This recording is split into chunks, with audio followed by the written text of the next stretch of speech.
मोहब्बत, पैसा और धोखा, यही वो चीजें हैं जो विलियम कॉन्ग्रूफ के classic drama the way of the world की कहानी को आगे बढ़ाती हैं। तो चलिए, आज हम इस पेचीदा कहानी की गुत्थियों को सुलझाते हैं और देखते हैं कि 17वीं सदी के लंदन में दिल और दौलत जीतने के लिए कैसी कैसी चालें चली जाती थीं। ये सवाल समझें कि इस ड्रामे की जान है। क्या सच्ची मोहब्बत के लिए कोई सब कुछ दांव पर लगा सकता है, या फिर दिन के आखिर में पैसा ही सबसे अहम चीज है?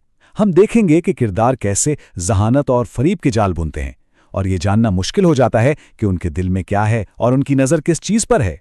तो सारी कहानी का मरकज एक बज़ाहिर बहुत ही सादा सी ख्वाहिश है। हमारा हीरो है मीराबेल, और वो अपनी महबूबा से शादी करना चाहता है। लेकिन इस मोहब्बत की राह में एक ऐसी दीवार खड़ी है जिसे गिराना भाई तकरीबन नामुमकिन लगता है। और मामला आके यहां फंस जाता है। मिराबेल का दिल मुलामेंट के लिए धड़कता है, लेकिन मुलामेंट की किस्मत की चाबी है उसकी आंटी लेडी विशफोर्ड के हाथ में। अब मसला यह है कि वो ना सिर्फ मिराबेल से शदीद नफरत करती हैं, बल्कि मुलामेंट की पूरी विरासत भी इन्हीं के कंट्रोल में है। उनकी हाँ के बगैर ये मोहब्बत कभी अपनी मंजिल तक पहुंच ही नहीं सकती। और ये सिर्फ दिल का मामला नहीं है, बल्कि दौलत का भी है। दांव पर लगे हैं पूरे 6000 पाउंड्स। जरा सोचिए, उस जमाने में ये रकम आज के लाखों के बराबर होगी।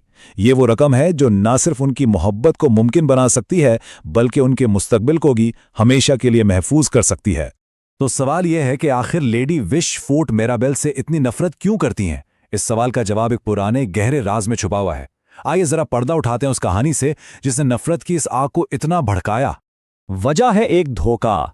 मिराबेल ने मिलामिंट तक पहुंचने के लिए कभी लेडी विशफोर्ड से मोहब्बत का ड्रामा रचाया था, और जब उसकी नाम नेहाद दोस्त मिसेस मारवुड ने यह राज फाश कर दिया, तो लेडी विशफोर्ड की मोहब्बत एक ऐसी शदीद नफरत में बदल गई जो किसी भी कीमत पर बदला लेना चाहती थी। और अगर आपको लगा कि कहानी पहले ही पेचीदा थी, तो रुकिए, ये तो अभी मजीद उलझने वाली है। यहां हर किरदार का एक खुफिया माजी है।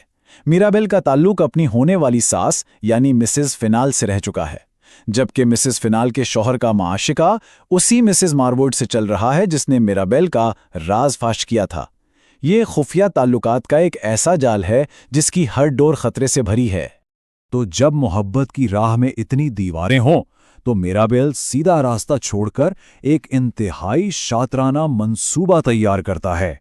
एक ऐसी चाल जिसका मकसद लेडी विशफोर्ड को मात देना और अपनी मोहब्बत को हर हाल में जीतना है।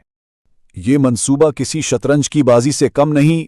पहला कदम, मिराबेल अपने वफादार नौकर वेटविल की शादी लेडी विशफोर्ड की नौकरानी फॉयबल से करवाता है, ताकि उसका एक जासूस दुश्मन के घर में मौजूद हो। दूसरा कदम, उसका नौकर एक अमीर और फर्जी चचा सर रोलैंड का बहरूप भरता है और लेडी विशफोर्ड को अपने इश्क में गिरफ्तार करने की कोशिश करता है।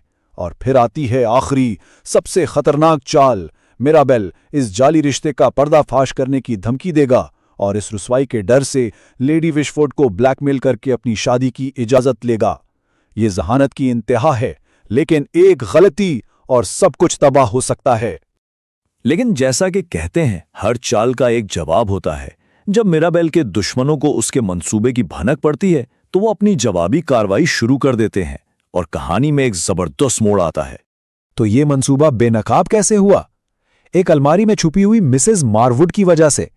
उसने मिराबेल का पूरा प्लान अपने कानों से सुन लिया, और अब जो राज मिराबेल का सबसे बड़ा हथियार था, वही इसकी सबसे बड़ी कमजोरी बनने वाला था। इस राज के साथ फिनाल और मारवुड पूरी बाजी ही पलट देते हैं। वो मिराबेल के मंसूबे को उसी के खिलाफ इस्तेमाल करते हैं और लेडी विशफोर्ड के सामने सारा सच खोलकर रख देते हैं। अब शिकारी खुद शिकार बन चुका था और उनका हदफ पूरे खानदान की दौलत पर कब्जा करना। और फिनाल के मुतालबात देखिए कितने सख्त हैं। वो ना सिर्फ लेडी विशफोर्ड और मिसेस फिनाल की दौलत चाहता है, बल्कि मालामेंट के जहेज पर भी उसकी नजर है। और तो और वो लेडी विशफोर्ड की जाती जिंदगी पर भी मुकम्मल कंट्रोल चाहता है। इस मौके पर ऐसा लगता है कि सब कुछ खत्म हो गया है। इस मोड़ पर ऐसा लगता है कि मिराबेल बुरी तरह हार चुका है। उसकी चाल उल्टी पड़ गई है और उसका दुश्मन फिनाल हर चीज पर काबिज नजर आता है। तो क्या खेल वाकई खत्म हो गया है? लेकिन कहानी अभी खत्म नहीं हुई। एक शातिर खिलाड़ी हमेशा अपना आखिरी और सबसे बेहतरीन मोहरा बचाकर रखता है। मिराबेल के पास भी एक ऐसा ही तिरप का पत्ता था, एक ऐसा राज जिसे उसने शुरू से ही छुपा कर रखा था और जो अब पूरी बाजी पलटने वाला था। ये है मिराबेल का आखिरी और सबसे ताकतवर हथियार, एक सादा सी कानूनी दस्तावेज जो हर चीज को बदलने की ताकत रखती है। तो ये दस्तावेज आखिर है क्या? ये एक खुफिया कानूनी मुआहदा है। फिनॉल से शादी करने से बहुत पहले मिसेस फिनॉल ने अपनी सारी जायदाद मिराबेल के नाम कर दी थी ताकि वो इसके शौहर के लालच से महफूज रहे। ये सिर्फ एक चाल नहीं थी, ये मुस्तकबिल को पढ़ने और उसके लिए पहले से तैयारी करने की एक शानदार मिसाल थी। और इस एक दस्तावेज का नतीजा शाह और मात। चूंकि मिसेस फिनाल की दौलत कानूनी तौर पर मिराबेल की है, फिनाल का पूरा ब्लैकमेल का मंसूबा दड़ाम से गिर जाता है। भाई वो इस दौलत को कैसे छीन सकता है जो उसकी बीवी की मिल्कियत ही नहीं। और आखिर में मिराबेल की होशियारी सबको बचा लेती है। वो और मेलामेंट शादी के लिए आज़ाद हैं। फिनाल और मारवुड को शिकस्त होती है, मिसेस फिनाल की दौलत महफूज रहती है और बाकी सब अपनी मर्जी की जिंदगी गुजारने के लिए आज़ाद हो जाते हैं। तो आखिर में ये ड्रामा हमें क्या सिखाता है? एक ऐसी दुनिया में जहां हर कोई चाले चल रहा है और धोखा दे रहा है, शायद सबसे बड़ी ताकत होशियारी नहीं बल्कि दूरअंदेशी है, मुस्तकबिल को देखना और उसके लिए पहले से तैयारी करना। मिराबेल की जीत सिर्फ एक चाल की नहीं थी, बल्कि इसी सोच की जीत थी।